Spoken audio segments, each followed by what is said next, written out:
Dr. Harris, just before the break, we were at page 12 of your paper, and I plan to stay there with my remaining questions, which I understand I have about 20 minutes for. We had just discussed how in 1889 fisheries had introduced a limited license regime in part aimed at sustainability of the sockeye fishery, and in doing so had excluded the Cowichan from those licenses on the grounds of not being members of a resident tribe. We had noted that in footnote 30 you referenced a pair of historical documents, and before we went to those I was taking you to your fish law and colonialism citation in footnote 32. So that's where I'd like to take you now. It's the document I want to go to is 21 in our list of documents. I should perhaps have this excerpt which, marked as the next exhibit. Exhibit 1152. Thank you. Now at the bottom of page 144 is what I understand you're citing to at footnote 32 of your paper.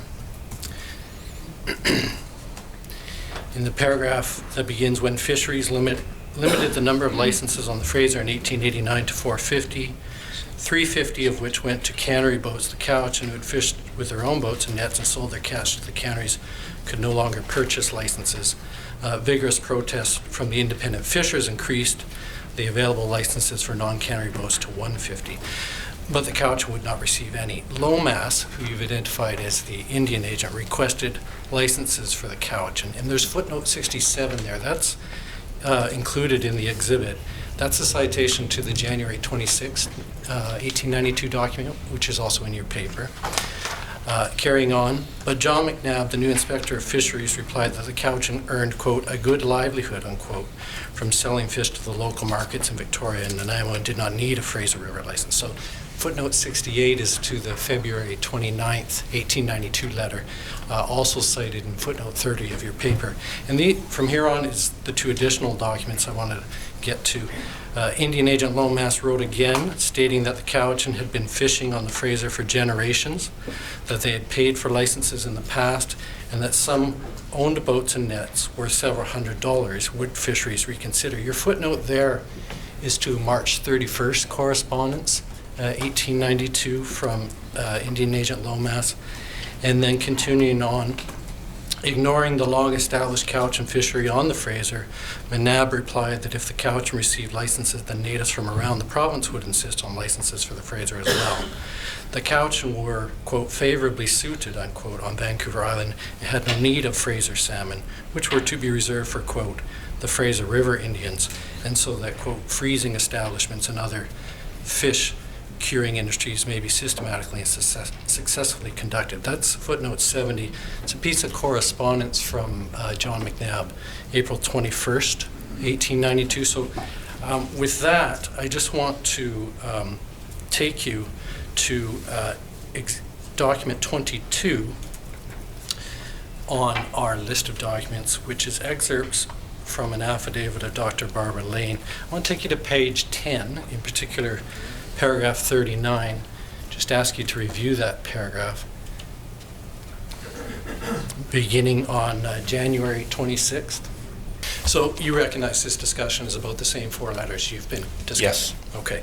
Now, I believe I have these letters listed as documents 23, 24, 25, and 26. So I'd like to take you to document 23 on our list of documents. Here's the letter at the top dated January 26th, 1892. It's beginning, on behalf of several Indians of this agency, I request that some of the Fraser River licenses be allotted to them. And over the page, you'll see it's by Indian Agent Lomas to John McNabb, the fisheries inspector. This is the document cited at footnote 30 in your paper, correct? Yes. Okay. And then document 24 on our list. I should get that marked as the next exhibit, if I may, Commissioner. No, which one are you referring to? The January 26th letter, 1892. You started with tab 22, then you went to 23. Yeah, now I just you're on want 23. Which one do you want marked? Just 23. Just 23? Yeah. Tab 23 will be marked as 1,153. So what you should have before you is our 24th document. At the top of the page is a letter dated 29th February 1892. It's a one-page letter closing with the caption, "I cannot therefore recommend the request of Mr. Agent Lomas to be granted," and it's by John McNabb to the Acting Deputy Minister of Fisheries. This is a copy of the document you referenced at footnote 30 of your paper, correct? Yes. And then you should have the next document, document 25 on our list. It's, you see at the top, it's from March 31st, 92. And at the bottom of that first page, it's to A.W. Vowell, the Indian Superintendent. And then over the page on the document, it closes with indicating it's from Indian Agent Lomas. And at the end of the second to last full paragraph, it says, "I would therefore still urge upon the government the advisability of encouraging them and at any rate giving them a chance of obtaining a license." This is the document at footnote 69 of Fish Law and Colonialism. Yes. Thanks. Next exhibit, please. In fact, the documents 24 and 25 should be the next two exhibits.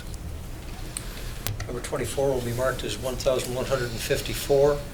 Number 25 will be marked as 1,155. Thank you. And then the last of this series of correspondence, Dr. Harris, is our document number 26. And it's at the top of this document, you'll see it's dated New Westminster, 21st April, 1892. And at the bottom, it's signed John McNabb again to Bossett, the Acting Deputy Minister of Fisheries. And over the page, for ease of reading, because it's not the greatest quality, is a close-up of the document. This would be a copy of the historical document referenced at footnote 70 in Fish Law and Colonialism. Yes. Thank you. Now, if I can take you back to page 12 of your paper. So at the top of page 12 of your paper, you go on to make a number of points about the Cowichan whom DFO had excluded from the sockeye fishery in 1889, further to measures aimed at, in part, at sustainability. And one of the points you make is that, quote, "Every summer they cross the Strait of Georgia to fish sockeye near the mouth of the Fraser River, and this seasonal round long predated the canning industry." And there's a cite to footnote 31, which you can see from the bottom of the page, is to Mackey, Trading Beyond the Mountains, pages 219 to 223 specifically. And that is document number 1 on our list of documents. I'd ask first, Dr. Harris, that if you could just identify this as the document you're citing at footnote 31 in your paper. Yes. Could I have it marked as the next exhibit, please? 1,157. If I can take you to page 222 of this document, which is in part what you cite to. In the paragraph at the bottom of the page, second sentence, "Vancouver Island people fished at the river and had extensive summer villages there. Indeed, in 1825, Macmillan had recorded that the native name for the Fraser was Cowichan." That would be Macmillan, the Hudson Bay Company expedition leader, correct? Yes. Quote, "With the coming of the sockeye in July," unquote, ethnographer Homer Barnett wrote, "all the able-bodied Cowichan's left for the Fraser for 2 months. They were camped on Lulu Island on the south arm of the river," unquote. "They dried their salmon there before returning to the island for the winter." And over the page, in the second full paragraph beginning Fort Langley's records, There's a sentence that begins, "The native fishery centered on the production of dried salmon for winter use, and for the first 2 years, Macmillan traded dried salmon from the Cowichan on their return from the fishery at the canyon." That would be the Fraser Canyon, correct? I think so. Okay, thank you. Now, turning back to page 12 of your paper, the top of the page, you reference here the Cowichan had a, quote, fishing village on the Fraser River. And I just want to take you back to page 8 of your paper at the top.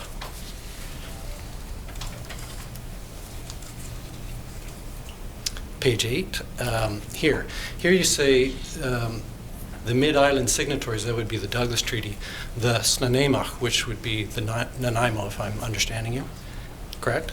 Yes.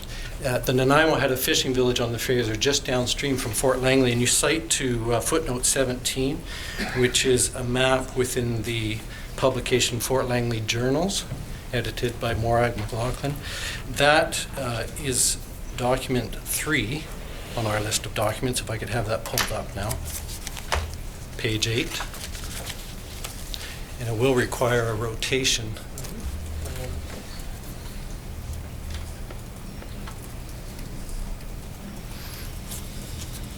So if we could focus in on page 8, there's 5 details to this map.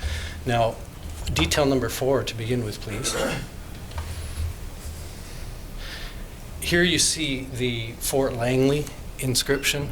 Is the Nanaimo village you're talking about the other village, or the village indicated on this map? So I can't make out the notation. I Okay. believe it is, or the next one downstream. I'm not absolutely certain, but on the original it's clear. Now, if we could zoom back out, what I'm interested in particular is going to the detail number 2. And if we could focus in a little more on the south shore of Lulu Island, downriver from Annacis Island. Yes. Now, the inscription there is Cowichan Villages. When you speak at page 12 of your paper of the Cowichan having a fishing village on the Fraser, this is the village you're talking about, correct? No, so I'm referring on page 12 to the village at the mouth of the Fraser River. Okay. If we could zoom out a bit, do you have your bearings on this map? Oh, there, okay, yes. Okay, so this is the village you're referring to? This is the village I'm referring on to. the main channel of the South Arm? Yes. Thank you. Now, Captain Simpson, who made this map, made it in traveling up the Arm to establish Fort Langley. And if we can go down to page 21 of this same document, and I should pause to have it entered as an exhibit. 1,158. At page 21, Dr. Harris, there's a small caption discussing George Barnston. In fact, I should go to page 20. Simple question. You understand George Barnston was the first keeper of the Fort Langley Journal, correct? I had forgotten that, but there he is, George Barnston, who kept the journal. So what I'm interested in showing you is an early entry in the journal on page 27. Particularly Monday the 23rd. This morning, all hands were employed towing across to the other side of the river. At 3 p.m., sail was set on a breeze springing up from the southwest, and we passed the Cowichan villages, Samos, Penelakats, and Quamachan, or Quamachan, about 6 o'clock, and anchored about a mile above them, 200 yards. From the north bank, Skanawa was on board all day, but went on shore at night. The population of the Cowichan villages may be a rough guess, nearly 1,500 souls. You recognize this as an observation in 1827 of the Cowichan villages of which you spoke of in your paper at page 12? yes. Thank you. Now, Dr. Harris, as a legal historian, you're obviously aware of the Oregon Boundary Treaty of 1846 between the British and the Americans. Yes. You're aware that the British and the Americans established a boundary commission to survey the 49th parallel pursuant to that treaty? Yes. Okay. I want to bring up document 22,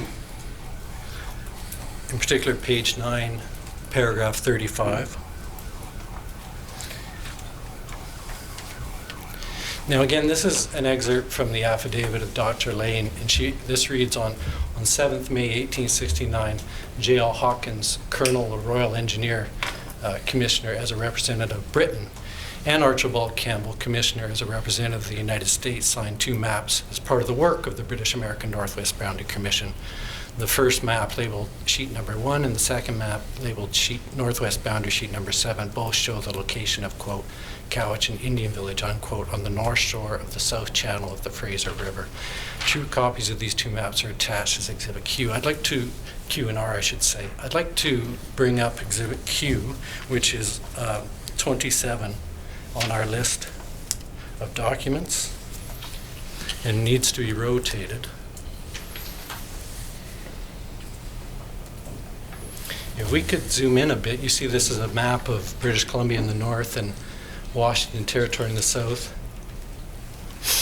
And in the, if we could focus in on the main channel of the Fraser at Lulu Island in the top left of the map. This is, again, you see the notation for Anasis Island as on the Simpson map in 1827, and the notation there is Cowichan in bracket Indian Village. This, again, is the village to which you refer at page 12 of your paper, correct?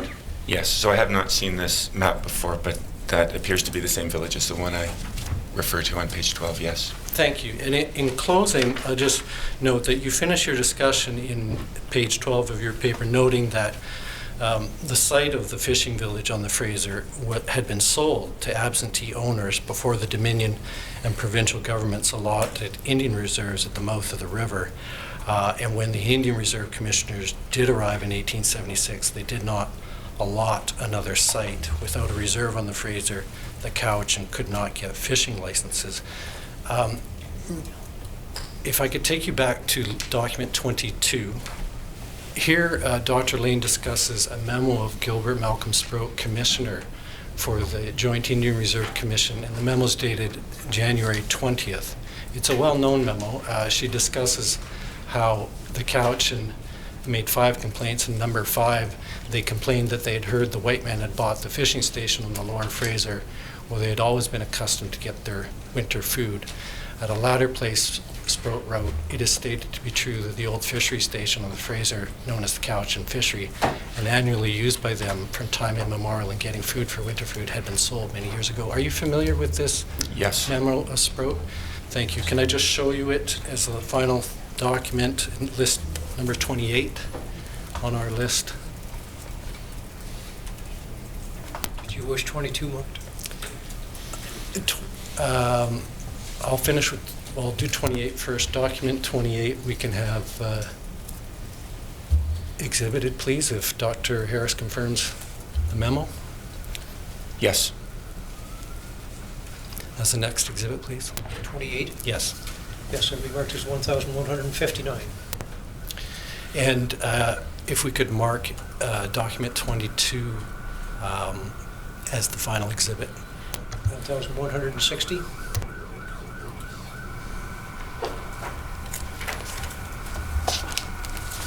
Those are all my questions, Dr. Harris. Thank you very much. Good afternoon, Commissioner. It's Brenda Gertner for the First Nation Coalition, and with me Leah Pence, and I have 20 minutes of my own time, and I've been advised by Krista Robertson on behalf of the Muskogeman and Swatanuk Tribal Council that I have 10 minutes of hers, so I have a total of a half an hour, and I think I can easily, hopefully, conclude the work that I'd like to do with Dr. Harris this afternoon. Beginning, first of all, quite generally, Dr. Harris, in the work that you do as a historian, not only as a basis for the report that you've provided, but for the books that you've written, and either, can you confirm that you rely on both primary sources, for example, very early historical records of the Hudson Bay Company, historical records surrounding the work of James Douglas, the Tate records, the Sproat records, O'Reilly's Minutes of Decision, and onward? Yes. Do you also rely on secondary sources? And I noticed from both your book and the footnotes in your materials that you've read extensively of a number of notable anthropologists, including Wayne Suttles, Nancy Turner, Anne Garibaldi, Daniel Boxberger, Kennedy and Bouchard, and others. Yes. In addition, you've had access to secondary sources of oral histories. I see those quoted in numerous places in your paper. Yes. Is it correct to say that, or can you confirm that in the modern age, that most of these primary and secondary sources, including your books that summarize and reference those materials, are easily available to the federal Crown when completing due diligence for strength of claim analysis? Yes.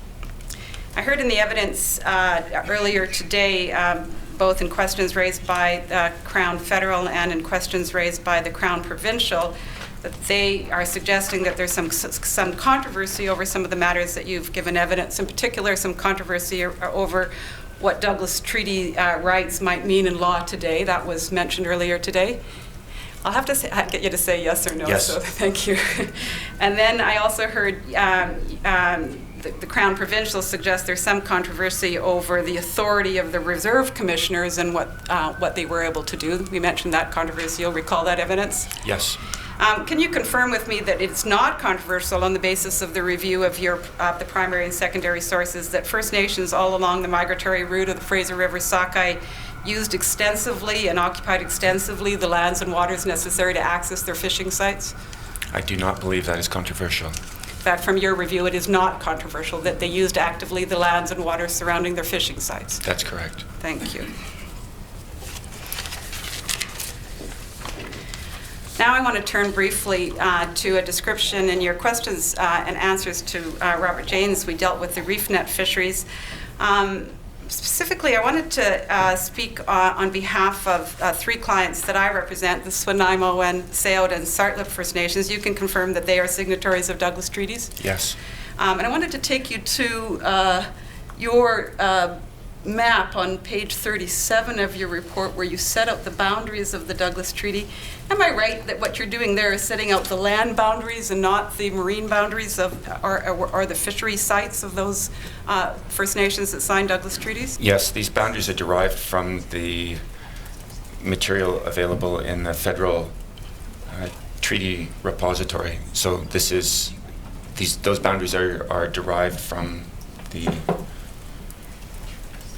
Clearly from your own work, they reflect boundaries that more akin to the land boundaries and not the waters that were used by signatories to Douglas treaties? That's correct, yes. And can you also confirm that the extensive reef net fishery in the southern Vancouver Islands and their surrounding islands that you were speaking about include also the reef net fisheries of the Sayote and Sartlip peoples? Yes.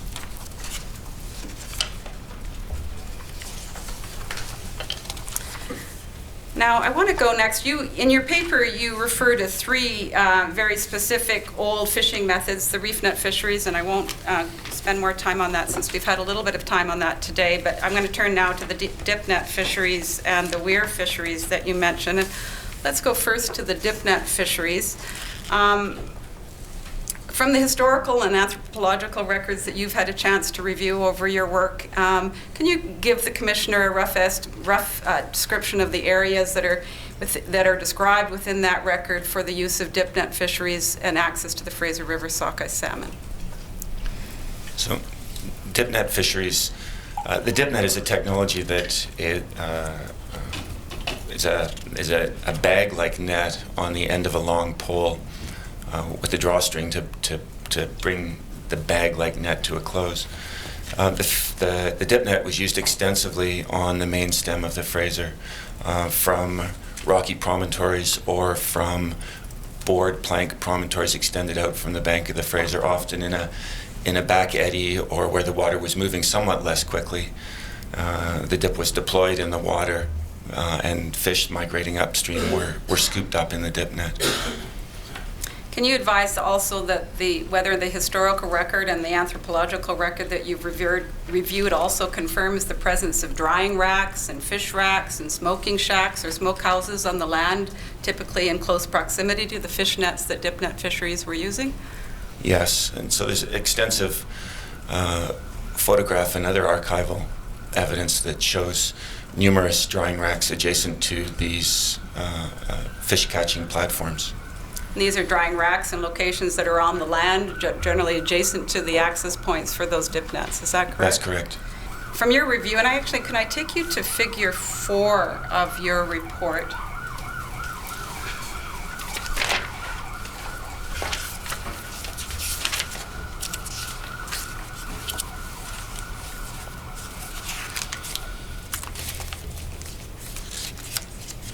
Earlier in the evidence today, you were describing the recommended allotments for exclusive fisheries for the high bar and in the pavilion.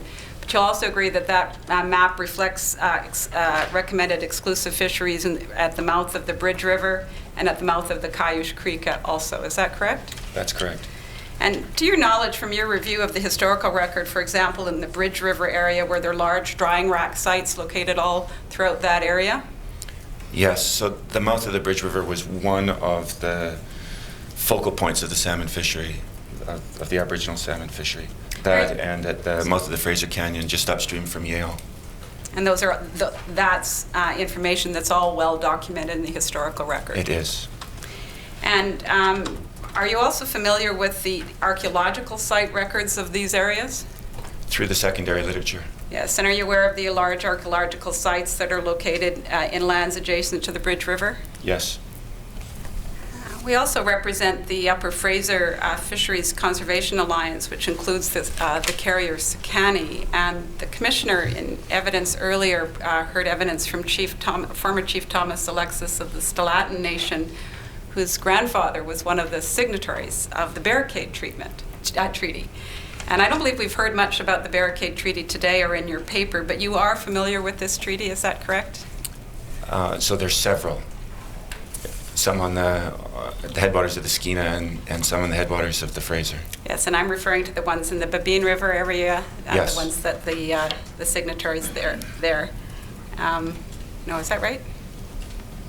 The ones that the carrier Sekani would have been signatory to at the headwaters of the Fraser. On, Yeah, I am right. Babine.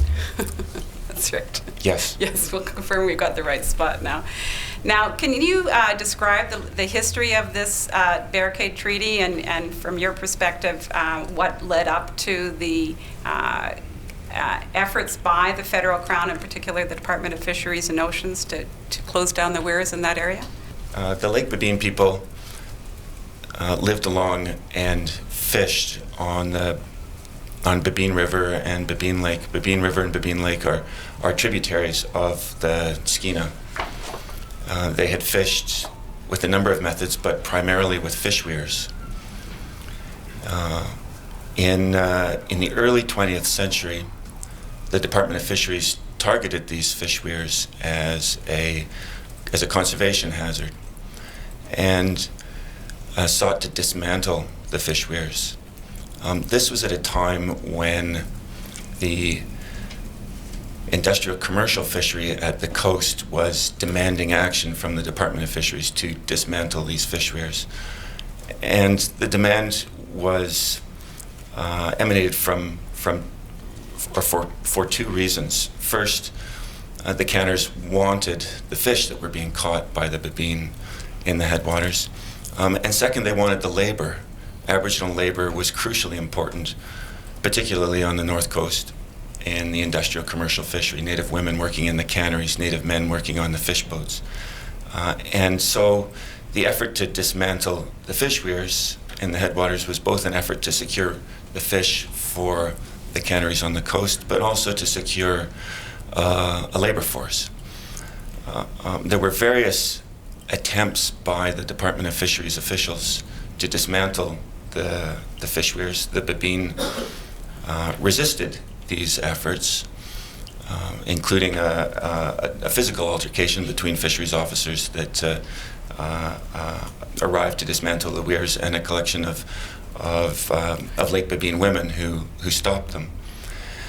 The result was of this dispute was eventually a trip to Ottawa by two of the Lake Babine chiefs, accompanied by a missionary, negotiations with the Department of Fisheries ensued in Ottawa, and a result was an agreement that the Lake Babine would dismantle the weirs. In exchange, Department of Fisheries would provide additional reserves, would provide nets, would provide implements for farming, would provide an industrial school.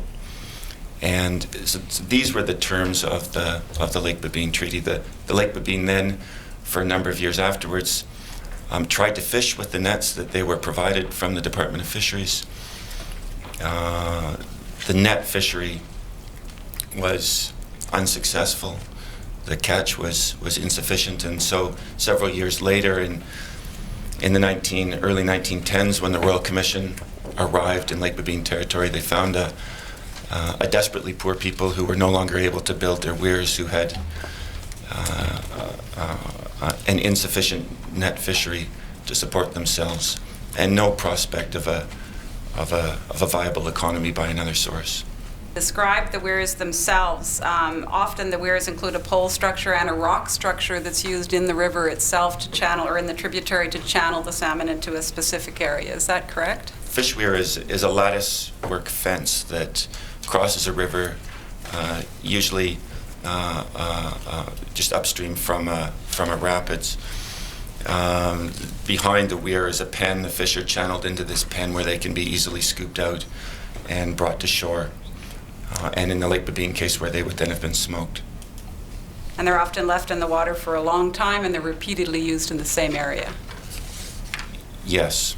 I want to take you to Exhibit 1137, which are excerpts of your book, Fish Law and Colonialism. And I want to take you, if you could, Mr. Lund, just go through the actual book pages 18 to 20 to show him. I'm going to take Dr. Harris to a quote on page 20, but I just want to refresh his memory in case he doesn't have every page of his book memorized. Thank you. On what he's discussing in that section. And in that section, you have a discussion on the native fisheries in particular. And if you can just scroll through and see what you've got covered. And then on page 20, about right after the quote of the story from Newchonlith, you have an important line, it's from my read of it, which is, you say, in this way, ownership of the fisheries blurred with management. And I wonder if you could take a moment and describe to the Commissioner how historically, and perhaps even all the way up to 1982 or otherwise, from an Aboriginal perspective, ownership of the fisheries blurred with management. So in this part of the book, I'm relying on a secondary anthropological literature. I'm also relying on a close reading of the colonial record, the archival text, where I found evidence of Aboriginal fisheries law, or evidence of claims of ownership of the fishery. And what is in that secondary record and in the historical record are many strong statements from Aboriginal people, and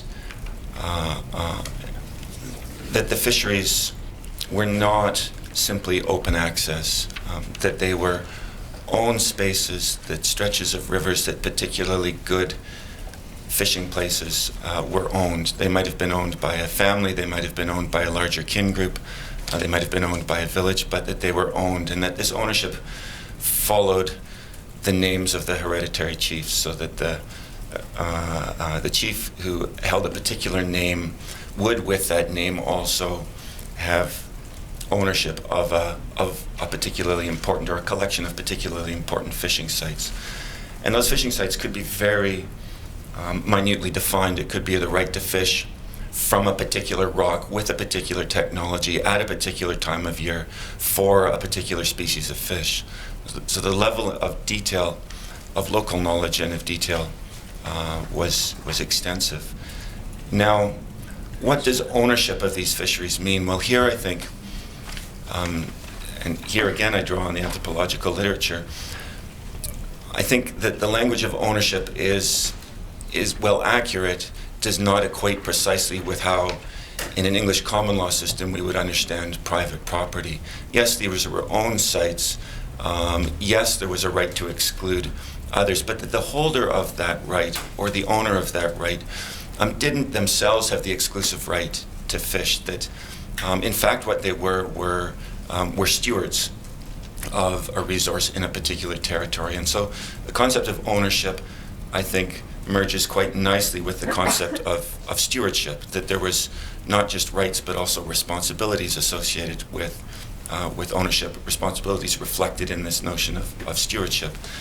And these responsibilities would include and would varyingly include a responsibility to ensure that members of the community had sufficient access for their needs, a responsibility to ensure that the resource was managed on a basis that would allow it to continue to be used by the community, for it to be managed sustainably.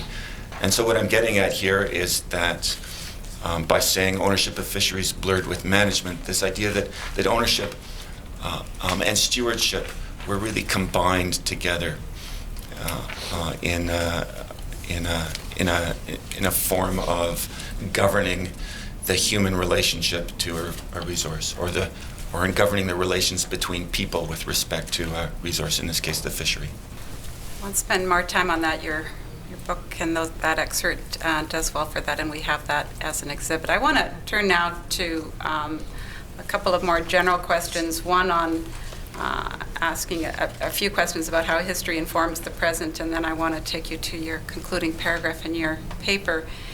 In your report at the bottom of page 18 and over onto page 19, you mention that approximately 120 years ago in 1892, Department of Fisheries established a commission to report on the state of fishery in BC and make recommendations for its regulation. Have I got that right? Yes.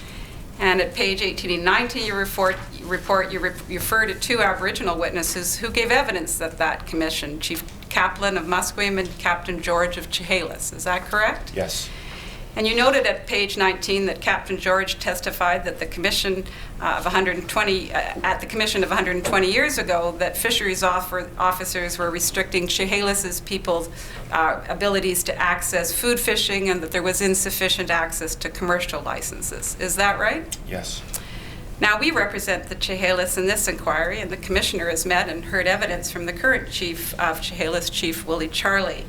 And at page 2 of Exhibit 279 is a copy of Chief Charlie's witness summary. You can bring that in to have a take a look at it. But I just want to point out that it says that Chief Charlie explains about how 3 years ago the Department of Fisheries came in and tried to define Chehalis' FSC needs and limit the Chehalis fishery. And will you agree with me that there seems to be, it's at the bottom right there, sorry. Perhaps going too fast. It is my want in this commission to go fast. Do you agree with me that there's some strong similarities between the concerns that were raised by Captain George 120 years ago and the concerns Chief Charlie is bringing forward to this commission, i.e. their insufficient access to food, social, and ceremonial fisheries and insufficient access to fish? So I don't know the details of the particular dispute that Chief Charlie is speaking of here, but yes, I do think that the issues around the allocation of fish are still very much with us as they were in the late 19th century and in the early 21st. All right, so using these two bookends, I'm going to ask this question. From your review of the record and keeping in mind these two books, what is found in the historical record that explains, from your perspective, this continued inadequate access by First Nations to the fish that they have historically relied upon? And I know we don't have a lot of time, but so you're not going to go into all detail, but I want you to frame it for the commissioner so that he gets the foundations of your review as to why there is this continued inadequate access. So here I think most of my work has focused on the particular role of law in the dispossession of the Aboriginal people of their fisheries. And what I can say about the role of law is a number of things. First, that the imposition of a common law legal regime on top of an existing Aboriginal regime had the effect of erasing the prior forms of Aboriginal ownership and management, so that common law doctrine of the public right to fish, although purportedly opening the fishery up to everybody and creating the fishery or at least preventing the Crown from granting exclusive fisheries by constructing the fishery as common property, that had the effect of erasing prior forms of Aboriginal ownership and of governance. So that's the first thing I would say, that the imposition of law, of a Fisheries Act and regulations, and of a body of common law displaced the prior forms of law that had surrounded and constructed Aboriginal fisheries.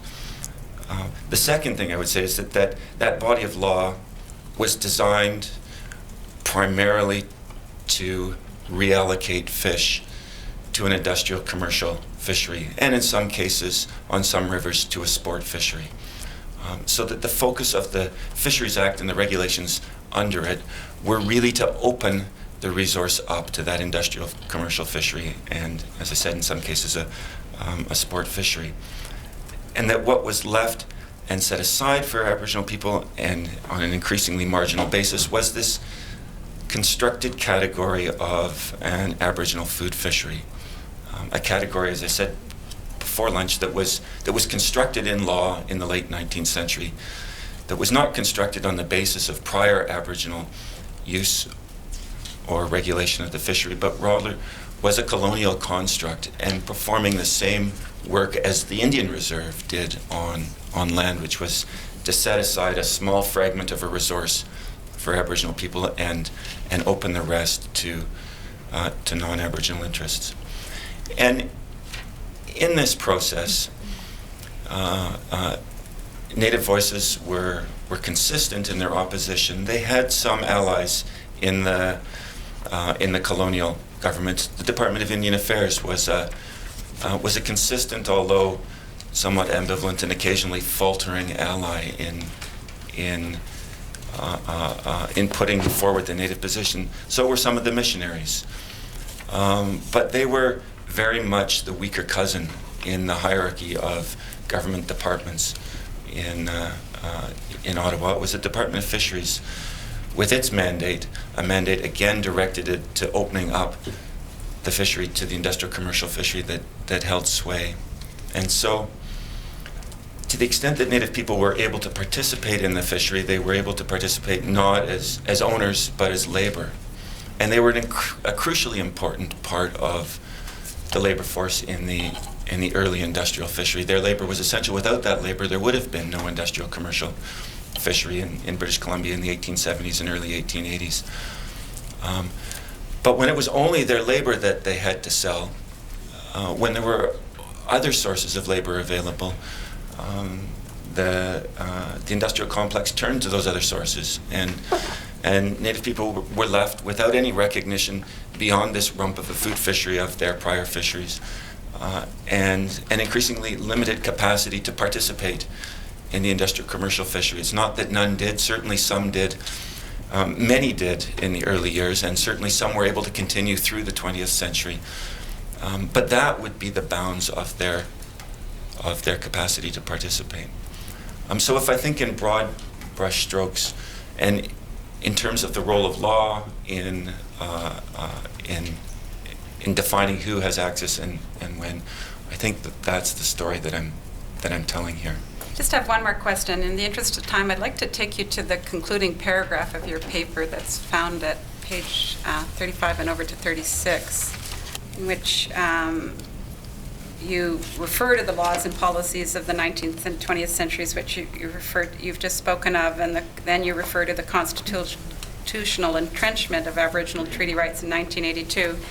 But for the purposes of this commission, and Mr. Commissioner, I'm particularly thinking of your role in looking at the sustainability of the fisheries, I'd like to take Dr. Harris to your concluding sentence when you refer to the emerging framework, and by that you're referring to the emerging framework after 1982, must be constructed with knowledge of the history of the fisheries, including prior legal regimes and their effect on fishing communities, if it is to contribute to building sustainable and justly distributed fisheries. And I wanted you to expand on, that conclusion, if you may, and tell us why you believe that in order to build sustainable and justly distributed fisheries, we need to include the history of the fisheries and their prior legal regimes. So I think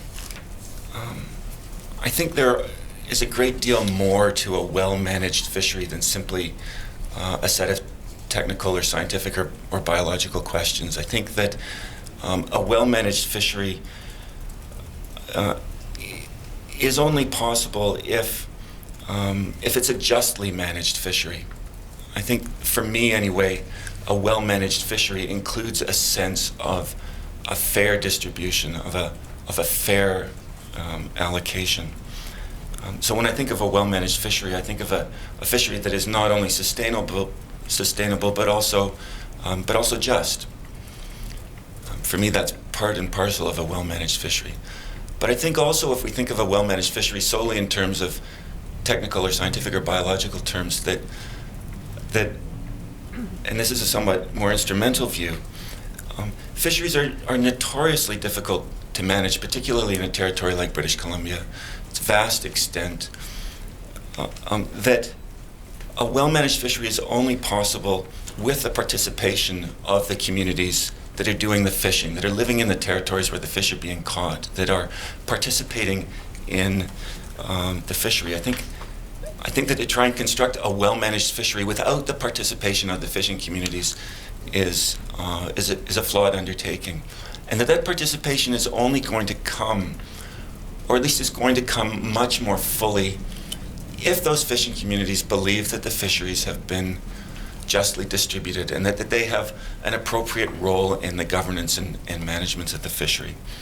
And I think most of my work has revolved around what I see as a significant historical injustice, which has been the restricted access that Aboriginal peoples have had to the fisheries that they used and managed before the rest of us arrived in this territory.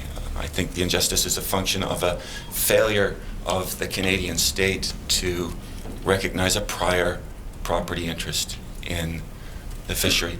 But I don't think that this is the only axis of injustice. As I look through the historical record, the Japanese fishers were targets of extensive racism. A transparently racist policy tried to keep the Japanese communities out of the fishery. And this sense of injustice doesn't only cleave along ethnic lines as well. I know that various gear types have been very upset about the result of the renegotiation of the Pacific Salmon Treaty. So I think, although my work has been focused on the injustice that's been perpetrated on Aboriginal peoples, it's not the only form. But I think it goes to my larger point, which is that a well-managed fishery is only possible if it's a just fishery. And to the extent that I've been able to do this work, what's motivated me, I guess, is my sense that understanding the historical and the legal background to what is still very much a current conflict over fish is part of a process of coming to, we may not ever reach it, but we can always be trying to reach it, of a just allocation in the fishery. So I think that's what I'm trying to point to in this last Thank you. And just one final follow-up question on that. When you refer to the including prior legal regimes, were you referring both to the colonial and to the Aboriginal legal regimes and the benefit of having the benefit of the Aboriginal legal regimes in the management of the fishery? Yes. So the prior legal regimes is yes, a nod to the fact that the fisheries weren't simply an open access resource prior to the arrival of Europeans, that these were owned and managed, and that ownership and management may have important lessons for the modern management of the fishery. I think those are all my questions, Mr. Commissioner, and I've managed to keep well within my time. Thank you. Mr. Roberts? Mr. Commissioner, before the next council proceeds, I just wanted to attend to an oversight on my part in the previous examination of Dr. Harris. There was a document that did not get exhibited. It was the map of May 7th, 1869, document 27 on the Western Central Coast Salish list of documents on which the Cowichan village was identified on the main arm of the river. If we could have that exhibited, I would be grateful. Yes, Mr. Commissioner, it's Tim Dixon for the Stalo Tribal Council and the Cham Indian Band, and I've been allotted 25 minutes. Professor Harris, in your report, you state that the food fishery must be understood as a legal construct, and you discuss that concept at some length in your report.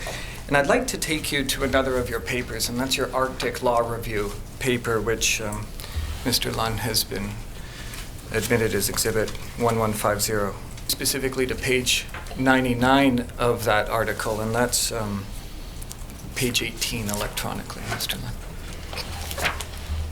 And we've gone to this page already in this article, Professor Harris. Mr. Harvey was asking you questions about it. And on this page, you set out two main criticisms of the limitation of a constitutional right to fish, to the food fishery. And the first is, again, that it is a legal construct, and you say there that it, quote, should not be understood to provide an accurate description of the Aboriginal fisheries at some point in the past. And indeed, you've testified a number of times today that the purpose of that construct, if I understand it, was to minimize the Aboriginal fishery and to contain it to a small fragment of its prior scope. Is that a fair summary? Yes. And then you say in this first paragraph on this page further, fish were crucially important as food in many Aboriginal societies in North America, but also facilitated the accumulation of wealth. And I'm interested in the last portion of that sentence. Could you give the Commissioner a bit more of a sense of what you mean by that phrase, that fish also facilitated the accumulation of wealth? So fish and salmon in particular were the single most important, or was the single most important resource in the territory for Aboriginal peoples. And this territory supported as large and as dense pre-industrial, non-agrarian population as existed anywhere in the world. There was a remarkably dense, sophisticated political society here that was built around the fishery, and a society that included a social hierarchy with nobility at the top and slaves at the bottom. A hierarchy that allowed for an enormous cultural production, a society rather that allowed for enormous cultural production. All of this was made possible because Aboriginal people and the cultures that they built were specialists in the catching and processing of fish. These weren't hunter-gatherer societies as understood hunter-gatherer societies on the plains. They were sedentary, established political communities. And again, no one quite knows how many people lived here. But in the territory that is now British Columbia, the estimates are that there were between 200 and 400,000 people living here. It was well into the 20th century before we get back to that number. A population that was decimated by exotic diseases, by smallpox, by measles, by venereal disease. There was this society, a dense population that existed prior to contact that was built around the fishery. And I guess in longer form, that's what I'm trying to say with this. In that testimony that you've just given there, that's based on anthropological, archaeological, social science literature, is it? Yes. And perhaps you could give the Commissioner some sense of the scope of that literature. I mean, is it Do we have many anthropologists, archaeologists writing in this field? So the secondary record is increasingly voluminous, and anthropologists, archaeologists, ethnographers, historians. And in the middle of this first paragraph on page 99, you go on to make the point that you do in your report that the food fishery emerged as a way of setting aside a small proportion of the fisheries for Aboriginal peoples, and you say it's part of a colonial history of dispossession. And you've spoken more about that with Ms. Gertner. And just a corollary of that, I suppose, is that much of the regulation of Aboriginal fishing has not been driven by conservation, I take it, but rather by this motivation to consign Aboriginal fishing to the margins. Is that a fair statement? So I think conservation has been an important thread through much of the Department of Fisheries management of the fishery, but I think the question of conservation always has to be followed by another question, which is for whom? Right? For whom are fish being conserved? And I think the food fishery was part of a legal apparatus that was reallocating fish to an industrial commercial fishery. And the food fishery is part, and I think an important part. So this was the way in which a prior Aboriginal fishery was confined or consigned to the margins. And then your second criticism is down the page a bit, and that is that the food fishery construct complicates fisheries management. It poses a difficulty, I think, for the efficacy of fisheries management because it requires the regulation not just of the act of fishing, but also of the uses of the fish that are caught, as you say. And you state that this second layer of regulation is difficult, intrusive, and a source of considerable antagonism between Aboriginal peoples and the federal government. And you've spoken of this a little bit with Mr. Harvey, but I just wondered whether you had any elaboration that you could provide on your statements there. That it's difficult, intrusive, and the source of considerable antagonism. So I guess I'm trying to do two things here, which is to say, first, we have now, after Sparrow, a constitutional priority for a food, social, and ceremonial fishery. That is an important category in Canadian Aboriginal law. What I'm doing here is trying to raise some caution. Yes, it's an important category. We need to work within it at the moment, but it's a category that has a particular colonial history, and that's what I'm trying to reveal. And so if it is a category that we want to continue to use, we need to do so with the awareness of the role that this category performed in the past. We need to be cautious about using it moving forward.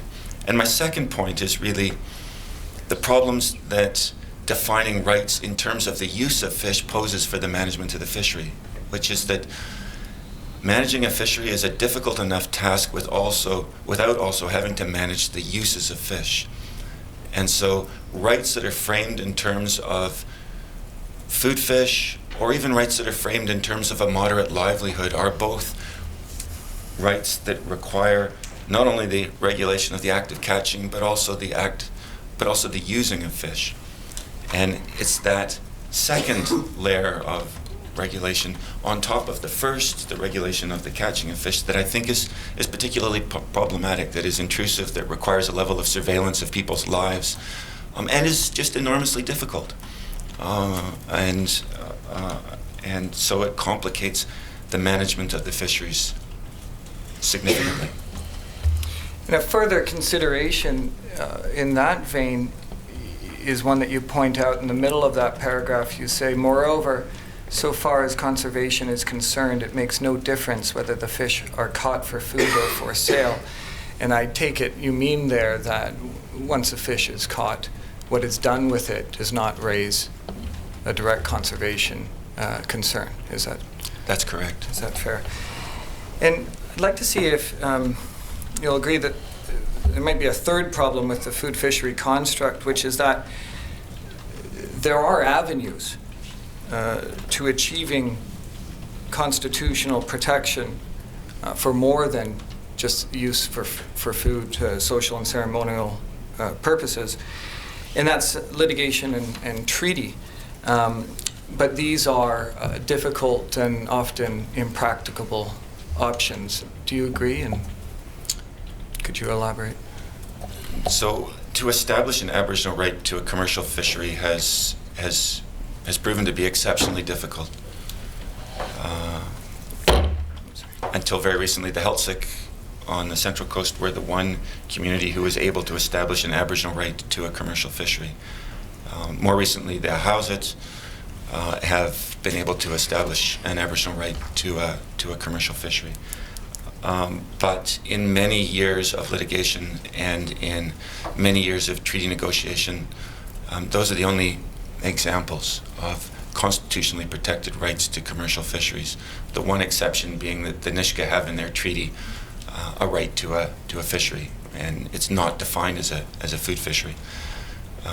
So yes, I think it has been difficult to use what I would describe as the general category. Right? A right to fish commercially is in effect a general category. The fish can be used for whatever purpose. It's not an allocation that's defined in terms of the use of fish. It's simply an allocation. I want to turn now, if I can, to some questions revolving around co-management. And you've indicated that you read and use anthropological, archaeological, ethnographical resources, secondary literature in your work. Can you tell us whether there is a body of social science literature that demonstrates, shows, points to historical pre-contact practices of First Nations in managing salmon stocks as part of their fisheries? Yes. And could you give us a sense of the scope of that literature and perhaps the scope of the management practices that it points to? So there's a growing literature, often produced within the frame of traditional ecological knowledge, TEK as it's known, which has and increasingly has documented the ways in which Aboriginal people or Indigenous communities or traditional communities have known about their territories, have known and interacted with resources, and how that body of knowledge has been used to manage those resources. Again, the starting point is that these fisheries or these other resources were managed resources, that it wasn't simply a community using or exploiting a resource willy-nilly, but rather making very conscious and particular decisions about when fish would be caught, how many at what times, and so on. Now there's, I think, significant evidence. My example on the Cowichan, for example, is a good example of management at the scale of a river system. A single weir has the capacity to fish out the Cowichan River. In any single year, 15 to 20 weirs might have been operating. That level of fishing technology can only operate if there is a management regime. Now, is it a management regime that we would recognize as a modern management regime? Probably not. Certainly on the scale of a river system like the Fraser, was there a management regime, a self-conscious management regime that operated to allocate fish? Almost certainly not. But were there cultural practices, were there reciprocal responsibilities between the human and natural world? Were there ways of living with that natural world that had evolved over millennia that contributed to the effective management of the resource so that people could continue to use it and sustain themselves in this place? I think the evidence is strong and unequivocal that yes, that was the case. Thank you. And Mr. Lund, if you could bring up tab 16 from the Stalo list of documents, please. Professor, this is an article by Campbell and Butler, Archaeological Evidence for Resilience of Pacific Northwest Salmon Populations in the Socio-Ecological System of the Last 7,500 Years. And can you just identify this as one article in that social science literature of which you were just speaking to? Yes, so I'm not an archaeologist or an anthropologist, but this is one among the type of resource or of secondary literature that I know and have used. Yes. I'd ask that be marked as the next exhibit, please. Exhibit 1162.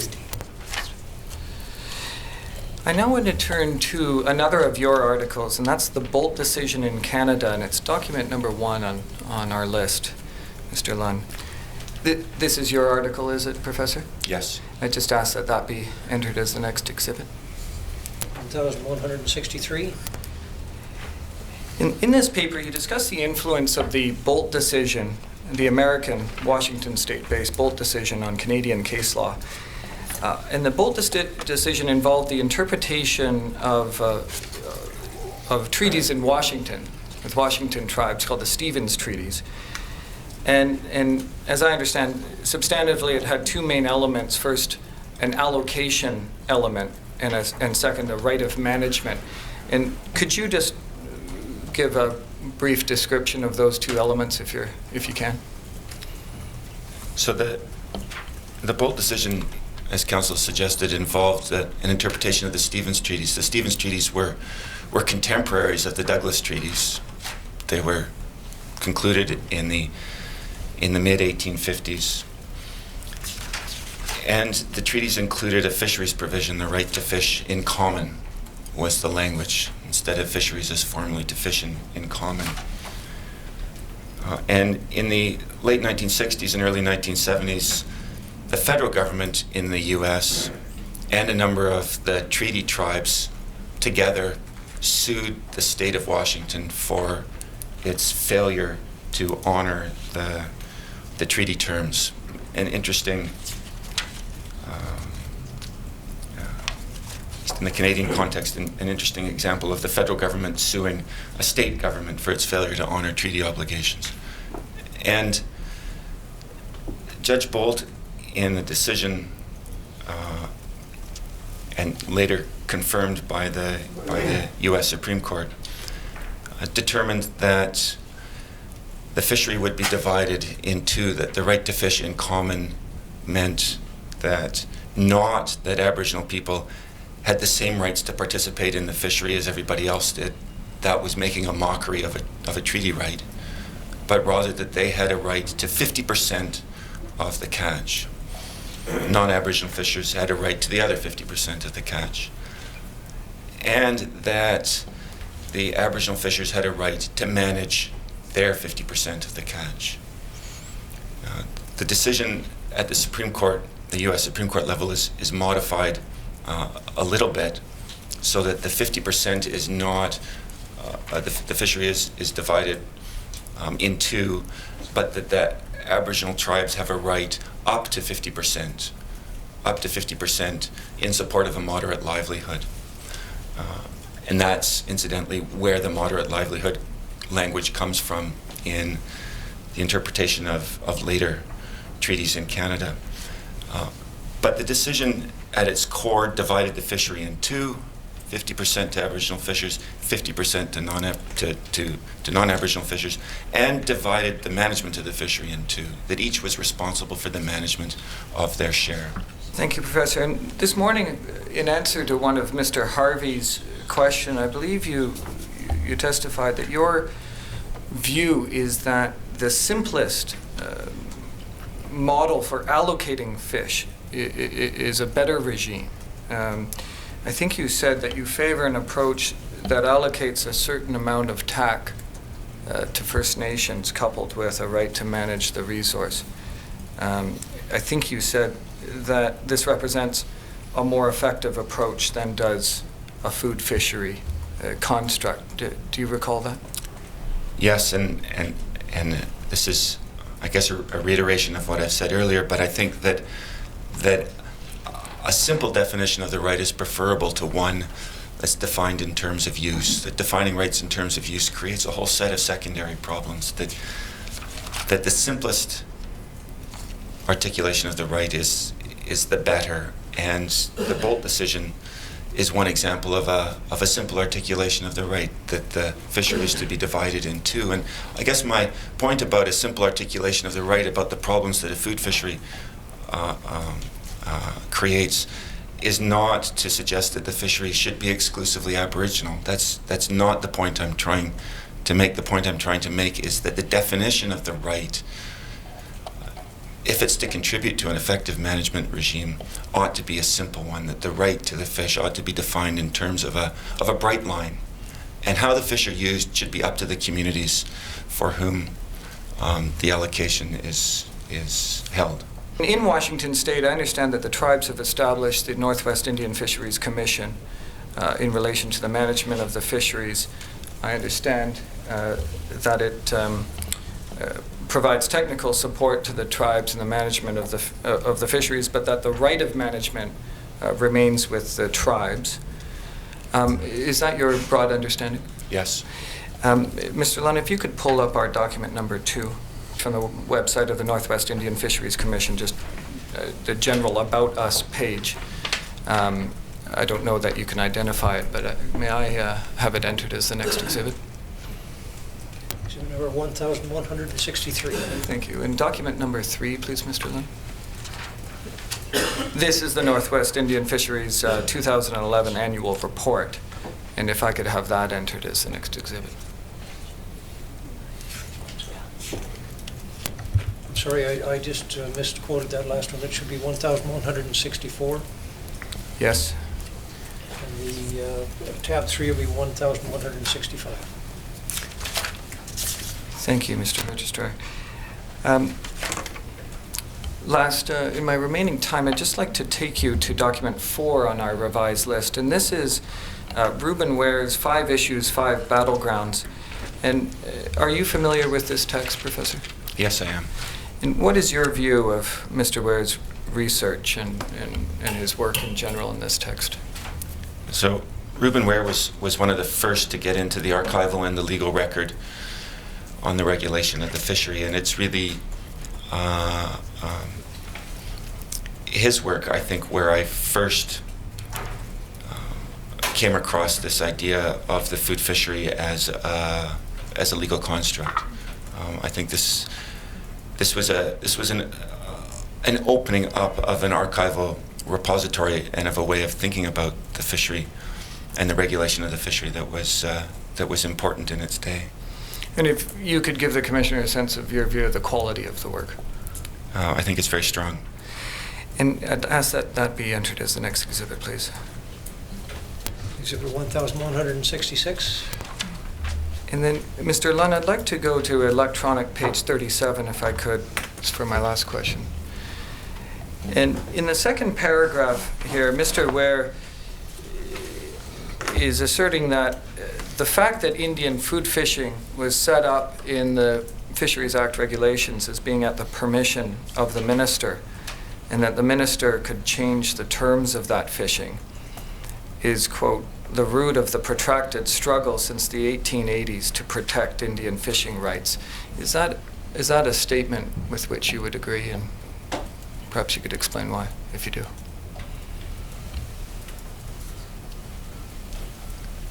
So I think what he's saying here is that what's at the root is of a protracted struggle. What's at the root of a conflict is the perception within the Department of Fisheries that the Indian food fishery was one that it had the privilege of permitting or withholding, and that was very much at odds with the perception of Aboriginal peoples who understood their access to the fisheries based not on permission being granted from the Crown, but rather a product of their long history in this territory and their long use of the resource.